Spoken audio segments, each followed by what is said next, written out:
Welcome to Editor's Edition. I'm Jeff Lagerquist with Yahoo Finance Canada. Winter is coming, at least in some parts of the world. Spiking natural gas prices are raising fears that it could be a cold and expensive season for some people. At the same time, we have long lineups at UK gasoline stations and rolling blackouts in China. We'll talk about what this means for the clean energy transition. And Swedish climate activist Greta Thunberg has a new catchphrase for mocking world leaders and corporations. We'll discuss Greta's latest fiery speech and what world leaders should take away from that ahead of the big climate summit in Glasgow. Joining me to break it all down is Tom Rand, author of the book Climate Capitalism. Welcome, Tom. Good to be here. So there's a lot of moving parts to the global energy chaos that is unfolding these days. A trucker shortage is contributing to the UK run on the pumps. Natural gas prices are snapping records on weak supply and reliance from Russia.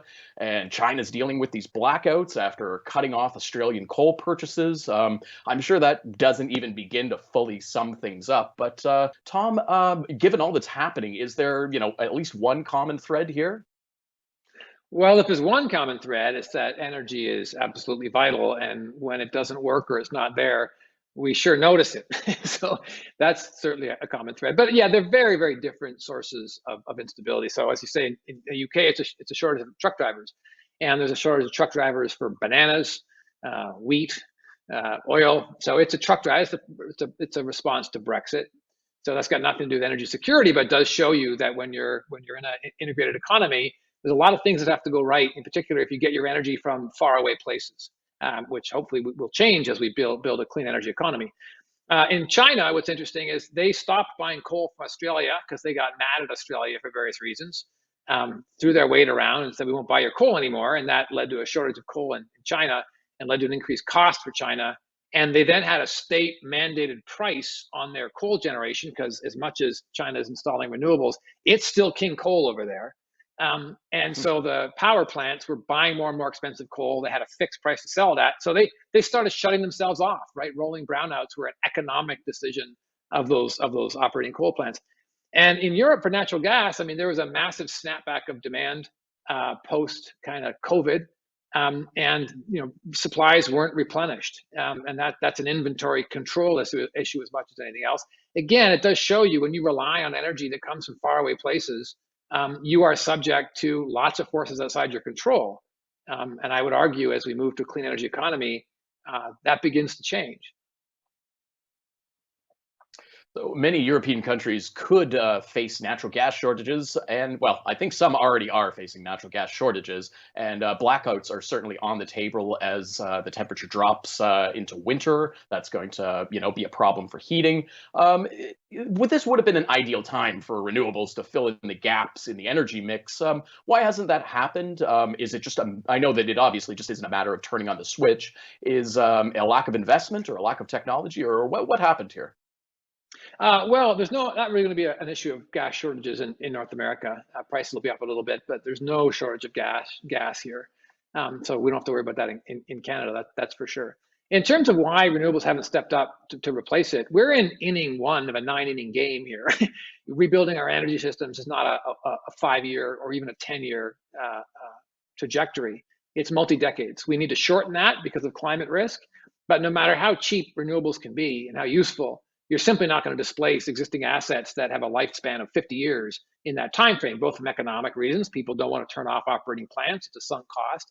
And two, it's just an enormous amount of steel and turbines and whatnot to deploy. And that simply takes time. Again, we're in very early days of the clean energy transition. So we've seen declining investments in the fossil fuel sector in terms of infrastructure and new projects and all sorts of things. And global demand for energy continues to rise. Is there a risk that we are going to be heading into a very severe energy shortage here? Yeah, not in the short term. I mean, yeah, you're right. There are fewer investments in oil and gas, and that should be the case. I mean, these investments are planned out decades in advance. It takes a long time to get a project producing. I mean, the stuff in the U.S., the shale gas and shale oil, that's very fast turnover. You got to keep drilling just to keep the output. So that's a bit of a it's a bit of a race against time. Other kinds of projects like mega projects those take decades to come online, and a lack of investment there is not going to be felt for quite some time. I think it's correct, though, that we do need to plan for that. And as we begin to ramp down investments in fossil fuels, we do need to ensure that we have the requisite amount of investment in renewables. And I think that's not just a matter of economics and providing economic signals for that. That is a matter of managing what will be a very, very difficult transition away from those fuels. So we need to plan for it. Utilities need to plan for it. Governments need to plan for it. And the private sector, which does have the firepower to deliver, needs to be operating on, like, there's an orchestra of the band. We need there's a conductor of the orchestra. We need a conductor. This is a very, very important multi-decadal transition that we can't get wrong, and that we do need to accelerate beyond the point at which market forces would do it. That indicates you need a conductor of the band. So we do need a strategic vision of what our energy systems are going to look like in 10 years, in 20 years, and in 30 years, and we need to plan around that. I don't think the market by itself will do it. I do think you need signals in the market imposed in the form of a regulatory environment, in the form of price signals, which acts as the conductor of the band. So yeah, I think it's going to be a bumpy transition. This is the hardest thing humankind has ever tried to do, to get off fossil fuels in 10 or 20 years, which we need to do. No one says it's going to be easy, and we should plan for it. And the more we plan for it, the less bumpy it will be. But we can expect some bumps. Don't forget, there's bumps in fossil fuels, right? I recall a couple of wars that we've been involved in already that were designed entirely around keeping fossil fuels flowing. So it's not like the status quo doesn't come with a whole bunch of bumps as well. So, what's the state of, well, I mean, if we need a conductor, I mean, to what extent do we have like one instrument playing one song and another playing another song? Like, if we're paring down oil and gas investment, is the investment in renewables keeping pace to replace it? Are we sort of playing the same song here, marching in the same direction, to use all the metaphors in the world here? Or is the rate at which we are slowing the progress or slowing development on fossil fuels outstripping development in renewables? Well, it's a really good question. I mean, the challenge with fossil fuels is that the demand and supply are very tightly linked. If they go out of whack a percent or two, it has enormous fluctuations in price. So those price signals are exaggerated because of that very tight supply-demand mix and the length of time it takes to get new production online. That's what shale oil and gas changed a little bit. I mean, that stuff comes online very quickly, gets shut down very quickly. So in a way, it's good news. I mean, there's lots wrong about fracking, lots I don't like about it, but it is a very fast response industry to these price signals. So in some sense, that's a bit of a buffer as we go forward. In terms of, are we investing in renewables in a way that matches the timing of coming off fossil fuels? I don't know that anybody knows the answer to that question. There are a lot of surprises coming down the pipe, right? The pace at which electric vehicles come onto the market is a very important piece, and there's wildly different estimates of where that's going to come. So I think it's a very difficult juggling act. Again, the challenge is it takes a long time to get these projects up and running. Renewables are a little better. I mean, renewables don't take 10 years to get up and running; they take a year or two. So I think there's lots of opportunity to press the gas, so to speak, on renewables. And the wild card is going to be storage. You really can't have renewables run an industrial economy until you have sufficient storage in place. And storage is a wild card, both batteries as well as stuff like hydrostore. So I think there's lots of variables in there. And I don't think anybody knows the answer to that question. I think we should be prepared for a bumpy ride, but I think we should also keep in mind it's a fundamentally necessary thing to do. And once we get there, I mean, aside from climate risk being mitigated, you're going to produce and use energy within your own jurisdiction, which is a very nice, calming thing to have instead of relying on gas from Russia if you're sitting in Europe and Putin's holding that over your head. So there's lots of potential bumps in the status quo, and getting to the other side of this clean energy revolution has lots of benefits, including local control over energy supply, which we can get to. In the interim period, we've seen the UK and India bring more coal back online to sort of get through these tough spots. Is that going to be a more common occurrence? Well, it all depends on what you mean by tough spot. I mean, I think the fact that there wasn't enough gas reserves in Europe, I mean, there's lots of reasons for that. So, everyone has to plan. These are complex systems. There's smart people who know how to plan them. So I don't think there's any reason to think that we're always going to need to pull coal out of our back pocket all the time. The less we do, the better. I think that's just an indication of bad planning. I mean, look, the UK is being run by a prime minister who gave a speech the other day that was economic nonsense. So I think you need leadership from the top. I think you need coordination. I think you need competent public sector, and I think you need a responsive private sector. It's difficult, but competent people know how to get that done. We've done it in the past. We'll do it again. So I think running into these bumps are not always necessary. I think sometimes they're the result of incompetence. Brexit, for example, is just an absolute. I'm not going to use the word I'd like to use, but it's not a good thing. And there's lots of chaos that's coming, that's hitting Europe and UK in particular because of Brexit.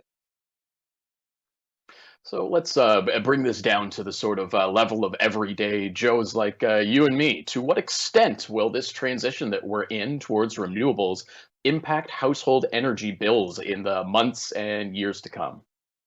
Well, ideally, in years to come, your bill's going to get lower. I mean, renewables are cheaper than fossil fuels. We need a lot more of them.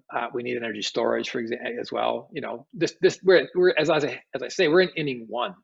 But the good news is, I mean, even in the last 5 or 6 years, I mean, solar has become the lowest new cost of energy on the planet, bar none. No one saw that coming. The only group that predicted the rise of solar, the scale at which we begin to deploy it, was Greenpeace. All the big boys, all the adults supposedly, and the International Energy Agency and so on, got it wrong. So that's the good news. I think as we begin to roll these renewables out and the cost of storage comes down, I see no reason why energy costs are going to go up. There is going to be an interim period, right? There is going to be instability. This is not going to happen easily. This is a very difficult thing that we're doing. But the place we're getting to is a place where we have a technology-driven energy source, and technology curves, performance goes up, costs come down, and that's where we're headed. And we're getting away from a resource curve, which doesn't follow the same kind of cost curve, same kind of performance curve as much as you'd like it to. So I think we're headed to a better place. I mean, don't forget, consumers are not the main user of energy, right? Indirectly through the products we buy, it's industry, and it's industry that is really going to need to be a smart, planned partner in this transition. Households are energy takers. No one expects a household to be an energy expert, but you do expect someone who runs a factory to be an energy expert. And so I think it's industry that is the partner that is most important here, not consumers in a house who just want to plug their toaster in. Okay, let's shift gears to our next topic. Whether it's the United Nations telling us to expect more wildfires, droughts, and floods if our policies don't change, or reports suggesting that Canada is on pace to fall short of its emissions goals, yet again, it can be tough to cheer the progress of politicians saying that we are making real progress on climate change. Of course, there's nothing like a teenager to tell the adults that they're full of it and make fun of all of their rhetoric. Let's listen to Greta Thunberg speaking at last week's Youth for Climate Summit.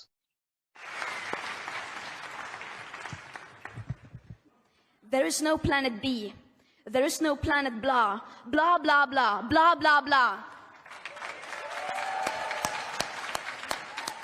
This is not about some expensive, politically correct green act of bunny hugging or blah, blah, blah. Build back better, blah, blah, blah. Green economy, blah, blah, blah. Net zero by 2050, blah, blah, blah. Net zero, blah, blah, blah. Climate neutral, blah, blah, blah. Our hopes and dreams drown in their empty words and promises. Of course, we need constructive dialogue, but they've now had 30 years of blah, blah, blah, and where has that led us? Over 50% of all our CO2 emissions have occurred since 1990, and a third since 2005. If this is what they consider to be climate action, then we don't want it. So there were a lot of digs in there, Tom. She mocks Joe Biden, Boris Johnson, Narendra Modi. No major world leaders were spared there. I heard lots of buzzwords that I'm certainly guilty of throwing around. What do you make of Greta's latest speech? Has her message evolved from what we've previously heard? What are your thoughts? Well, I mean, I say this as someone who is the target of some of her jibes. I use those words too. And I say she's absolutely right. I mean, I have a lot of sympathy for that view. We've talked a big game. The nations are going to COP and talking about reducing emissions by 30, 40% by 2030. Global emissions are on track to rise by 16% by 2030. 2030 is 8 years away. 8 years. She's absolutely right to ridicule the hot air that all of us have been guilty of emitting on this issue. If you just care about emission reduction, it ain't happening. And I think you're perfectly right to point that out. Now, she does mention constructive dialogue. I think the thing that Greta is missing, and this is perfectly natural and normal for someone who is focused on what she's focused on, which is results. This is hard. Reducing emissions by 40% by 2030 is almost impossible. I think we should try. I think we should do it. It's all hands on deck. I've been advocating that our societies should be making the kind of effort that we saw countries like the US and Canada making to prepare for World War II. When the US prepared for World War II, it turned its industry on its head. It had an enemy to go after, rah, rah, rah, waved the flag, and they got it done. They turned their industry around in 18 months. That's the kind of effort I advocate we need to do, no question. And I think Greta's absolutely right in demanding it. And until we get it, it's blah, blah, blah. In the meantime, until we have a concerted public effort and an agreement to go that hard on climate, we're not going to do it. The last time we saw emission reductions on the order of 6 to 8% in a year, which is what we need to do between now and 2030, was when the Soviet Union collapsed. Right? To give you a scale of how hard this is, we saw emissions go down by a point or two in COVID lockdown. That's how hard this is. So I sympathize entirely with Greta's view, even though I'm a target of it. Those of us trying to get something done, this is hard. And I think responding to the needs, the urgency, the fear of young people might just get us thinking about approaching the level of urgency that we need to feel to get this done. She's absolutely right when she says that their future, my kid's future, it looks pretty grim. I believe that my child, Henry Rupert, will live to see the breakdown of civic society. I live on a giant farm because I'm scared for his future. I hear her, I feel her, and anybody who doesn't hasn't got it right. So yeah, I think she's dead on the money. And I think it's up to us adults to begin to exhibit the kind of urgency that she's calling for, because nothing less of a World War II type of effort is going to get us there. And anything else is blah, blah, blah. So the COP26 summit is about to start in Glasgow on October 31st. Is this the right message to bring heading into this? I mean, I know that these summits, blah, blah, blah, they haven't really got us anywhere. This is exactly what she's talking about. But where does that leave these sort of big forums where world leaders get together? Well, this is where we go and try to get the work done. The fact that we're not doing it doesn't mean we don't keep trying. Doesn't mean we don't keep talking. You can't get this done by just pointing fingers and saying blah, blah, blah, right? In defense of those that who are the target of Greta's ire. This is hard work. Adults need to get down and get on with it. And COP is part of that. Has COP failed year after year? Yeah, we got an agreement that the only agreement we have is legally binding is we all have to tell each other what our emissions are. After that, it's up to individual citizens to hold their countries to account to lower those emissions. So at the end of the day, this requires a broad-based effort from citizens and voters, holding people to account. It involves our corporate industrial leaders stepping up to the plate. They're beginning to, finally. So yeah, this is an all-hands-on-deck moment. And we can ridicule COP and still say it's required, right? Just because they don't get done what they need to get done doesn't mean we don't keep doing it, and doesn't mean we don't go to events like that and keep talking, because talking is how you start. So yeah, I kind of have sympathy for both views. And her message for COP, I think, will hold leaders to account. And I think Greta is the finest and most articulate voice I've heard yet from anybody about the urgency of climate risk, frankly. So I'm sure Prime Minister Justin Trudeau has heard Greta's speech by now as he gets ready to, head to the UK to give a speech of his own. What are you looking to hear from Canada at Glasgow? I mean, how do we sort of, separate ourselves from the blah, blah, blah? I know that we had another report come out recently suggesting that Canada is not on track to meet its emissions goals. Yeah, well, there's nothing we can do to separate ourselves from the blah, blah, blah, because in a single moment in time, all you can do is talk, right? You can't flip a switch and get this done.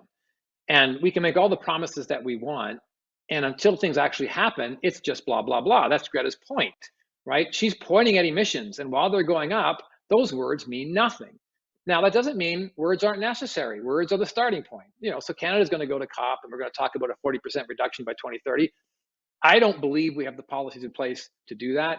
I don't believe we have buy-in from our industry leaders with the requisite urgency to get that done. I don't believe we have the buy-in from voters yet to empower a government to get that done. So it is blah, blah, blah, but it's where you start. And Canada is working as hard as anybody else, frankly. There's a few countries out there that are doing better. I think there's real potential in Canada for stuff like soil carbon uptake and so on. Like, there's lots of solutions out there. I think what we need to do is start with COP26, start with that target of 40% reduction. And I really like to see a year-by-year accounting of the policies that we have in play and where they're going to get us.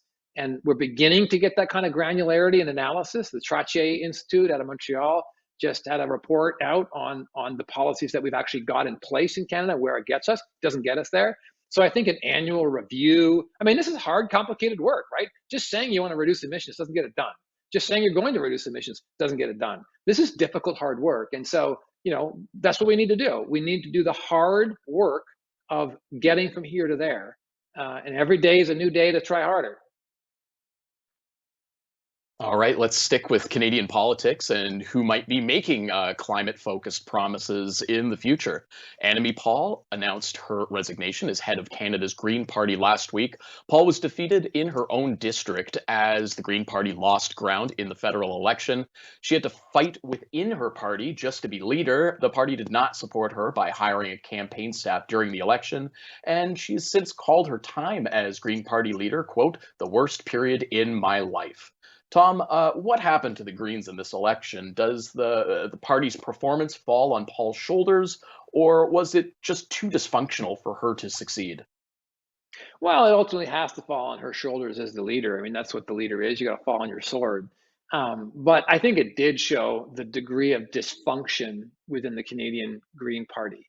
I can't speak to why it's that dysfunctional, but the fact that you can't back your leader, get behind your leader, coordinate behind your leader, it just shows that party is not ready to do much other than blah, blah, blah, frankly. And I like the Green Party. I'm sympathetic to the Greens. There's some great folks in the Ontario Green Party, for example. Mike Schreiner, wonderful guy. Diane Sachs is running. She's wonderful. So there's lots of. Glenn Murray, I think, would have made a great leader, I think, for the federal Greens. He's got a lot of deep experience. He knows how to whip people into shape if they're not going to back him. He's been around for a while. He was the author of Canada's most aggressive climate policy, which was in Ontario. It's a cap and trade program. I worked with Glenn on that. It got ripped up by Ford the moment he came into office, which was one of the saddest days of my life. I'm sure one of the saddest days of Glenn Murray's life. So yeah, I think there's ways for the party to redeem itself, but the degree of dysfunction it exhibited and the inability of Paul to kind of control that dysfunction led it to where it is, and they have a chance to reinvent themselves. But they've made themselves largely irrelevant at a time when they should be highly relevant, which is tragic. It's too bad. I think there's a very important voice that can come from the Green Party. What aside from new leadership, what can the Greens sort of do to reinvigorate their position? We've seen the other parties increasingly, even the Conservatives, talking about climate change and rolling out policy ideas related to that. What can the Greens do to sort of stand out as politics in general sort of turn more green? Well, that's up to their membership, right? This is what the messiness of a democracy. Political parties are ultimately, their policies and their procedures are defined by their membership. And the membership of the National Green Party of Canada clearly showed that it doesn't know how to contribute to the building of a national structure with credibility and cohesion. And so I think it starts there. I think the members of the Green Party, those who are responsible for its policies, its procedures, those who are in the ranks of the daily workers in the Green Party, those who didn't get behind Paul in this election, need to look hard in the mirror and ask themselves why they're in politics. Are they in politics to tell themselves they're heroes? Or are they in politics to be a hero? And those are two very different things. When we talked about who might replace Paul, you spoke about some people sort of from the political establishment. But what about some names that are outside of those circles, be it from the business world or the world of activism? Do you think the Green Party needs to think a little bit outside the box this time around? Well, they put forward a slate, and people vote for them. And I don't have a name in my back pocket that I would throw out. Again, I thought Glenn Murray was a highly credible candidate running for that party. I mean, maybe people are tired of us old white guys. Fair enough. There's a lot of us around, and we get tiring. Neil Young sings about it, right? I'm an old white guy.